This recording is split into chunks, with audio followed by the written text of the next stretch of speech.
Today we're headed deep into the forest. After a week of frigid temperatures, we've been suffering from cabin fever.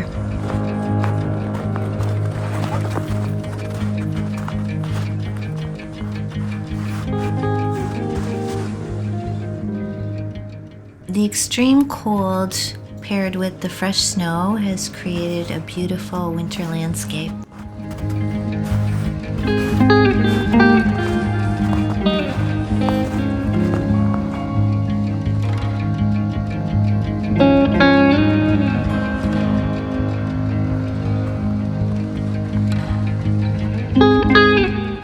A simple walk among the trees recharges the spirit after being cooped up for a few days.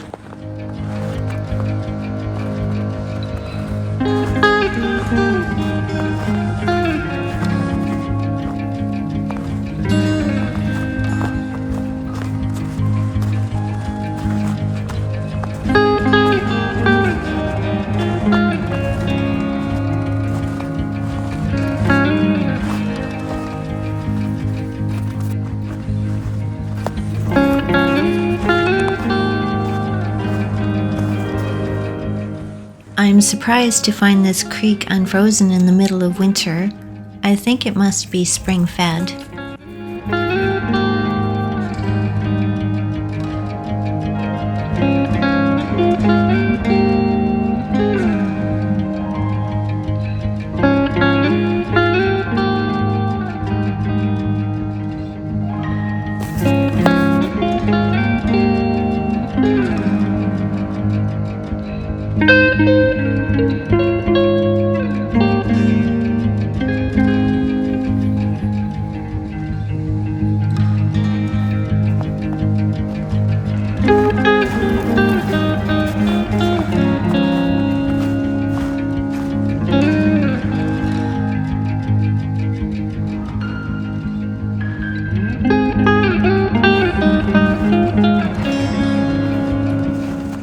These fallen trees expose the beauty of their roots, which usually stay hidden beneath the ground.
The silence of the forest is broken by this little chickadee, one of the few creatures that can survive the harsh winter.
This water was stopped mid-flow as it froze in the winter cold.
Thanks for watching. If you enjoyed the video, please like, comment, and subscribe. See you next time.